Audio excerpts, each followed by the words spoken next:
Hello नमस्कार दोस्तों, स्वागत है आपके इस YouTube channel e learning for ever में। तो दोस्तों, एक बार फिर से मैं आपके लिए लेकर आया हूँ बीपीएससी 131 जो पार्ट 2 करके है। पिछली वीडियो में हमने 10 इंपॉर्टेंट क्वेश्चन बीएजी के बीपीएससी 131 प्रोग्राम के देखे थे, और इसमें अब जो मैं और 10 क्वेश्चन लेकर आया हूँ वो भी आपके एग्जाम के लिए बहुत इंपॉर्टेंट है। अगर आप पे कम टाइम है तो आप इन्हीं क्वेश्चन को प्रिपेयर करके जाएंगे तो इनमें आपके 90 प्लस मार्क्स स्कोर करने की काबिलियत है बिल्कुल। तो पिछले 10 क्वेश्चन मेरे को लग रहा है कि आप लोगों ने जो वीडियो देखी है पिछली वाली, वो व्यूज़ तो उसमें कम है, लेकिन जो देखने वाला जिन्होंने भी वो देखा है तो उन्होंने पूरी वीडियो को कंप्लीट देखा है। मतलब उनको एक इंटरेक्शन मुझसे हो चुका है और उन्हें ये मोड अच्छा भी लग रहा है, क्योंकि जब उन्होंने पूरी वीडियो को एंड तक देखा है। तो चलिए आज इस वीडियो को स्टार्ट करते हैं। और अगर आपने अभी तक मेरे इस यूट्यूब चैनल को सब्सक्राइब नहीं किया है तो प्लीज़ इसे सब्सक्राइब कर दें, क्योंकि एक मोटिवेशन का कार्य करता ही है। वीडियो को लाइक कर दें, साथ ही साथ इस वीडियो को ज़्यादा से ज़्यादा शेयर कीजिए जो लोग आपके साथ बीपीएससी 131 का एग्ज़ाम देंगे इस समय जनवरी 2021 में 22 में। और ये वीडियो खास तौर पे मैं एक तो जनवरी 2022 वालों के लिए बना रहा हूँ जो एग्ज़ाम देंगे, मतलब ना जो दिसंबर 2021 वाला एग्ज़ाम दे रहे हैं। और साथ ही ये वीडियो जून सेशन वालों के लिए भी इम्पोर्टेंट है, जो इन्होंने जून सेशन में एडमिशन लिया है किस में 2021 में। तो अभी से अगर वो इम्पोर्टेंट क्वेश्चन को प्रिपेयर करेंगे तो उनके तो 98 97 मार्क्स आराम से आ जाएंगे। और साथ ही आपके असाइनमेंट वगैरह की कोई भी आप टेंशन मत लीजिए, वो भी हम यहीं पर सॉल्व करेंगे। तो इस वीडियो को हम आज स्टार्ट करते हैं, ठीक है। तो राजनीति क्या है, व्हाट इज पॉलिटिक्स। पॉलिटिक्स में आपका सेकंड पार्ट में क्वेश्चन नंबर 11, राज्य के विभिन्न रूपों पर चर्चा करें। तो आपको यहाँ पे राज्य के विभिन्न रूपों पर आप आपने टिप्पणी लिखनी है। जैसे कि एक तो राज्य आपके आदिवासी राज्य भी होते थे पुराने टाइम में, आपने देखे होंगे कि कैसे कबीलों में जंगलों में जो मानव थे वो आदिवासी जो राज्य है वो कहलाते थे, ठीक है। वो वहाँ पे एक राजा होता था और उसी की सब इधर उधर मतलब सेवा करते थे। तो एक आदिवासी राज्य हो गया आपका, एक प्राच्य साम्राज्य हो गया, ग्रीक राज शहर आपने सुना होगा तो उसका भी एक राज्य था। जैसे रोमन साम्राज्य हो गया जिसे हम रोमन विश्व साम्राज्य के नाम से भी जानते हैं, सामंती राज्य हो गया, और अंततः आधुनिक राष्ट्र राज्य। सभी राज्य के विभिन्न रूप है, ठीक है। ये आपने इसमें इंक्लूड करने हैं। जैसे कि मैंने तो अभी इनके नाम बताए, आपने इसके बारे में थोड़ा थोड़ा लिखोगे ना तो वो भी एक अच्छा इफेक्ट टीचर पे डालेगा जो आपके एग्जामिनर कॉपी चेक कर रहा होगा, ठीक है। और यहाँ पे जो प्रश्न नंबर 12 है वो है राजनीति और राजनीतिक घटना के, जो राजनीति है और राजनीतिक घटना के व्यापक और संकीर्ण दृष्टिकोण क्या है। तो आपको यहाँ पे दो चीजें यहाँ पे बतानी है कि जो राजनीतिक उसके हैं वो व्यापक और संकीर्ण दृष्टिकोण क्या क्या है। तो व्यापक में और संकीर्ण में आपको कुछ थोड़ा बहुत लिखना होगा, ज़्यादा की यहाँ पे आवश्यकता नहीं है। तो जैसे इसमें आप कैटलिन के विचार दे सकते हैं, मैकियावली है, इनके विचार आप इंक्लूड कर दीजिए, ठीक है। इसमें थोड़ा बहुत घटनाक्रम भी है, उनको आप पढ़ लीजिएगा। और जैसे एक परिवार है, निगम है, परिसंघ है, इनके बारे में आपको थोड़ा बहुत नॉलेज इसमें होना चाहिए, ठीक है। बाकी डिटेल में जो नेक्स्ट वीडियो आएगी वो डिटेल में आएगा, ठीक है। इस पूरे चैप्टर का डिटेल वीडियो होगा वो थोड़ा इससे लंबा हो जाएगा। तो आपका इस क्वेश्चन भी, ये वाला क्वेश्चन भी हो जाएगा। और जो प्रश्न नंबर 13 है वो है राजनीति के अध्ययन के लिए ऐतिहासिक अथवा समाजशास्त्रीय अभिगम के प्रमुख लक्षणों को बताएं और उनका वर्णन कीजिए, ठीक है। ये क्वेश्चन बहुत बार परीक्षाओं में पूछा जा चुका है और ये मेरे को लगता है इस बार भी इसके आने की संभावना होगी अगर पेपर एग्जामिनेशन आपके कंडक्ट होते हैं। आपको इसमें सेबाइन के विचार हो गए, ठीक है। इनके विचार आपको इंक्लूड करना बहुत जरूरी है, क्योंकि विचारों से क्या होता है कि टीचर पे इफेक्ट पड़ता है कि मतलब इसने जो आपका जो भी छात्र इस क्वेश्चन का आंसर लिख रहा होगा अगर वो विचार इंक्लूड करेगा, जैसे सेवाइन के विचार हैं, प्लेटो के हैं, हॉब्स के हैं, लॉक के हैं, आपके रूसो के हैं, बेंथम के हैं, मिल्क के हैं, मार्क्स के हैं। तो इनसे इफेक्ट आता है कि आप लोगों ने डीप स्टडी की है, भले आपने एक दिन की तैयारी की है, लेकिन अगर आप वो विचार इंक्लूड कर देते हो जैसे रूसो के हैं, प्लेटो के हैं, लूको के हैं, तो एक इफेक्ट छोड़ देगा वो। और जो आपको अगर किसी क्वेश्चन में आपको 8 नंबर मिल रहे होंगे तो वो 10 भी हो सकते हैं इन चांस, अगर आप इनको लिखते हो, इनको इंक्लूड करते हो। तो यहाँ पे आपने आपके 3-4 टॉपिक बन जाएंगे। जैसे कि कुछ टॉपिक अगर मैं बताऊँ आपको ऐतिहासिक में, एक तो तत्वों की पुष्टि करने में सहायक होता है, दूसरा है मार्गदर्शक के रूप में, ठीक है, ठोस सबूत प्रदान करती है, ठीक है, तीसरा। और जैसे समाजशास्त्रीय अभिगम है, इसमें भी आपके कुछ लक्षण हैं इसके, और जिनको आप इंक्लूड करोगे तो आपका एक अच्छा इफेक्ट पड़ जाएगा, जैसे कि समाजशास्त्रीय पक्षों को समझने में सहायता प्रदान करता है।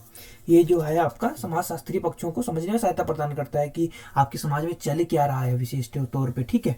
और मानव प्रकृति में समझने में सहायक होता है, जैसे मानव की प्रकृति किस प्रकार से, जैसे कि आपने पहले देखा होगा जो आदिवासी राज्य हुआ करते थे वो किस प्रकार के मानवीय उन पे चेतना थी, ठीक है। और जो अब के हैं आधुनिक के हैं उसकी अलग होगी। तो मानव प्रकृति को समझने में ये बहुत बड़ा सहायक रोल अपना अदा करता है, ठीक है। यहाँ पे और तीसरा आ गया यहाँ पे भावात्मक और संवेदात्मक पक्ष, ठीक है। इसके परीक्षण में भी अपना पूरा योगदान करता है, ठीक है। तो आपको, मेरे को लगता नहीं है कि आपको इसमें ज़्यादा दिक्कतें आएगी, क्योंकि आप इसको अपनी डेली लाइफ में भी इंक्लूड कर सकते हो, ठीक है। जैसे कि आपको अगर कोई पूछे कि आप क्या हो, तो आप बता सकते हो कि मैं इनका लड़का हूँ, ठीक है। या फिर जो मेरी पीढ़ियाँ हैं वो इस प्रकार से चलती आई है। और जो समाजशास्त्री में आपको ऐसा कुछ बताने में मेरे को लग नहीं रहा है कि कोई समस्या होगी। तो ये भी बहुत इंपॉर्टेंट क्वेश्चन है। और जो प्रश्न नंबर 14 है वो है राजनीति के अध्ययन के लिए दार्शनिकीय तथा समग्र अभिगमों के बीच अंतर स्पष्ट कीजिए। तो ये क्वेश्चन इंपॉर्टेंट भी है और ये आता भी रहता है पेपर में, तो इसको आपको लिखना होगा। दार्शनिक जैसे गिल क्राइस्ट है, तो इनका पक्ष भी है इसमें, दार्शनिक पक्ष, और बहुत इंपॉर्टेंट पक्ष है उनका, ठीक है, गिल क्राइस्ट का। अगर आप इनको इंक्लूड करोगे ना, तो मैं बताता हूँ आपको, आपके नंबर कहीं नहीं कटेंगे, क्योंकि जो आपने मेन थीम पकड़ दी है। अगर आप गिल क्राइस्ट का नाम लिख देते हो तो आप क्वेश्चन की डिमांड में सीधे रूप से चले गए दार्शनिक के पक्ष में। तो वो गिल क्राइस्ट क्या कहते हैं थोड़ा बहुत मैं आपको बता देता हूँ, ठीक है। तो गिल क्राइस्ट के अनुसार राजनीतिक दर्शन राजनीतिक विज्ञान का पूर्व अनुभव है, पूर्व का सारभूत काल्पनिक है, ठीक है। अब पूर्व अनुभव है और साथ ही वो लिख रहे हैं पूर्व का जो अनुभव है वो सारभूत है। तो ऐसा कुछ विचार आप इनको इसमें इंक्लूड करोगे, थोड़ा उसको सार दे देना, विस्तार दे देना, तो आपके नंबर कहीं नहीं कटेंगे। ये मैं आपको लिख के देता हूँ आज के डेट पे। तो अगर आप इन विचारों को इंक्लूड करते हो। दूसरा यहाँ पे आप लियो स्टार्स के वीवी जो लियो स्टार्स हैं उनके विचार भी आप इसमें इंक्लूड कर सकते हो। तो लियो स्टार्स ने लिखा है कि राजनीतिक मामलों में के स्वरूप से जुड़ी कल्पनाएं जो राजनीतिक मामलों की सभी जानकारियों में सन्निहित है, मतों के स्वरूप में होती है। तो जो लियो स्टार्स है वो एक मत यानी कि चुनाव के फैक्टर पर काम करते हैं। इनके विचार भी बहुत इंपॉर्टेंट है, इसको आपको जरूर लिखना चाहिए। और एक समग्र अभिगम की बात की जाती है तो भी इसमें वैज्ञानिक तथा नैतिक दोनों पक्षों को आपने इंक्लूड करके लिखना है, जो आपके नैतिक पक्ष है और वैज्ञानिक पक्ष। तो इन दोनों को जब आप इंक्लूड कर दोगे तो यही क्वेश्चन की डिमांड है, ठीक है। तो ये क्वेश्चन भी बहुत आता है, बहुत इंपॉर्टेंट है। ये इंपॉर्टेंट के मोस्ट इंपॉर्टेंट क्वेश्चन होगा ये इसमें का, क्योंकि पिछले साल 1-2 साल में नहीं आया है, इसलिए ये आ सकता है। इसकी कंडीशन बन रही है अगर पेपर होते हैं आपके, तो नहीं भी होते तो आपके लिए आगे के लिए बहुत ही रुचिकर साबित होगा अगर आप इसकी तैयारी करते हैं। चलो आप नेक्स्ट क्वेश्चन नंबर 15 पे चलते हैं। तो प्रश्न नंबर 15 है राजनीति विज्ञान के स्वायत्त स्वरूप पर टिप्पणी लिखें। राजनीति के उत्कृष्ट कार्यों की प्रासंगिकता क्या है। तो इसके स्वायत्त स्वरूप है उसमें आपको टिप्पणी करनी है, ठीक है। तो स्वायत्त स्वरूप में आप नॉर्मन जैकबसन के विचार लिख दें। जैसे जैकबसन के अनुसार समसामयिक राजनीति विज्ञान को राजनीति विज्ञान से अलग हटाकर एक नया राजनीति विज्ञान बनाने की कोशिश कर रहे हैं, ठीक है। तो एक विचार इनका हो गया। दूसरा प्लेटो हो गया, ऑगस्टाइन हो गया, होब्स है, मार्क्स है, और जितने भी ये हैं तो उनके उत्कृष्ट कार्य क्या है। तो उन्होंने अपने उत्कृष्ट कार्यों को एक कहूँ मैं एक उसका टर्म का मेरे को याद नहीं आ रहा है, तो एक उनको टाइटल दे दिया उन्होंने, ठीक है। जैसे प्लेटो ने क्या कहा, रिपब्लिक एंड लॉज, जो ऐसा था। जो ऑगस्टाइन था वो है सिटी ऑफ गॉड। तो एक टाइटल उनको प्रदान कर दिया गया है इनके द्वारा। तो ये उत्कृष्ट कार्य हो गए जिनकी प्रासंगिकता विशेष रूप से राजनीति विज्ञान में है अभी। तो आप ये वाला क्वेश्चन भी आराम से कर लोगे। और प्रश्न नंबर 16 है माइकल ओकेशॉट अथवा हन्ना अरेंड के विचारों पर चर्चा करें, ठीक है। तो ये क्वेश्चन इंपॉर्टेंट है, लेकिन ये पिछले कुछ समय से आया नहीं है, लेकिन इसके आने के चांसेस तो भी हैं। तो आपको इसको लिखना है। तो माइकल ओकेशॉट एक राजनीति विज्ञान के प्रसिद्ध विद्वान थे, ठीक है। उन्होंने 1951 में हेराल्ड लास्की से London school of economics and political science में राजनीति विज्ञान का प्रमुख पद संभाला। तो आप जान सकते हो जब इन्होंने इतना बड़ा पद को संभाला है तो कितने बड़े विद्वान होंगे, ठीक है।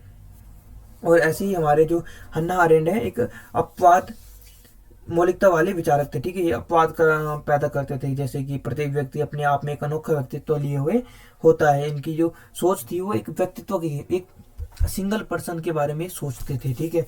मतलब एक व्यक्ति पे क्या गुजर रहा है, क्या मतलब क्या उस पर तकलीफें हैं, मतलब एक व्यक्ति की सोच को वह सामने रखते थे, हन्ना अरेंड। तो इनके विचार भी काफ़ी इंपॉर्टेंट हैं। इन दोनों के विचारों को अगर आपने पढ़ लिया होगा तो आप इस क्वेश्चन को आराम से कर सकते हैं। तो प्रश्न नंबर 17 है, एरिक वोगलिन अथवा क्रिश्चियन बे के विचारों पर चर्चा करें। तो ये विचार भी आप लोगों ने करने हैं, ये विचार हैं, ये आपको लिखने पड़ेंगे। प्रश्न नंबर 18, दार्शनिक अभिगम की आलोचना कीजिए। इस क्वेश्चन में हमको दार्शनिक अभिगम की आलोचना करनी है। ये भी आसान क्वेश्चन, ये भी आराम से हो जाएगा। प्रश्न नंबर 19, भारतीय राजनीतिक चिंतन हेतु मुख्य स्रोतों के क्या दोष और सीमाएं हैं। दोष और सीमाएं क्या क्या हैं, तो इनको आपको लिखना है, सूचीबद्ध करना होगा, ठीक है इनको। और जो प्रश्न नंबर 20 है, भारतीय राजनीतिक चिंतन के मुख्य अभिलक्षणों की सूची प्रस्तुत करें। तो सूची आपको लिखनी होगी यहाँ पे, जैसे कि नीति शास्त्र का प्रभाव है, धर्म पर आधारित राजनीति है, जाति पर आधारित राजनीति है, सरकार का संचालन उच्च वर्गों द्वारा होता है, और राज्य और समाज में अंतर नहीं है, सरकार संप्रभु नहीं थी, ठीक है। तो इसमें ऑस्टिन के विचार भी इंपॉर्टेंट है, ये आपको इसमें इंक्लूड करने हैं। और जो आपका पहला वाला 1900 क्वेश्चन था, उसमें आपको जैसे पूर्ण रूप से धार्मिक है, अनिश्चितता है, भौतिक सिद्धांत का अभाव है, राजतंत्रात्मक शासन प्रणाली है, तो इनको इंक्लूड करना होगा ये प्रश्न नंबर 19 में, जिसमें पूछा गया है भारतीय राजनीतिक चिंतन हेतु मुख्य स्रोतों के क्या दोष और सीमाएं हैं। तो इसमें आप इनको इंक्लूड कर सकते हो। और मेरे को लगता है कि आज का जो क्लास थी वो आपको अच्छी तरह से समझ आएगी, क्योंकि इसमें आपको ज़्यादा कुछ नहीं करना। आपको जो जो ये विद्वान हैं उनके विचारों को थोड़ा बहुत पढ़ना है, फिर उनको अपनी भाषा में आपको जो आपके आंसर सीट होगी उस पर आपको उतारना है। तो अगर आप इन क्वेश्चनों को, जो ये 20 क्वेश्चन थे, इस पूरे चैप्टर के इंपॉर्टेंट क्वेश्चन थे जो मैं आपके लिए छांट के लाया हूँ, पुराने पेपर पे से भी देखे हैं। और इसमें कहीं ना कहीं मैंने नीरज पब्लिकेशन का जो हेल्प है वो भी ली है, क्योंकि इसमें पुराने क्वेश्चन उनको दिए रहते हैं और फिर मैंने इनको चेक किया कि ये कौन से ईयर में आए हैं, कैसे आए हैं। तो आप लोगों के लिए बहुत ही इंपॉर्टेंट होने वाले हैं।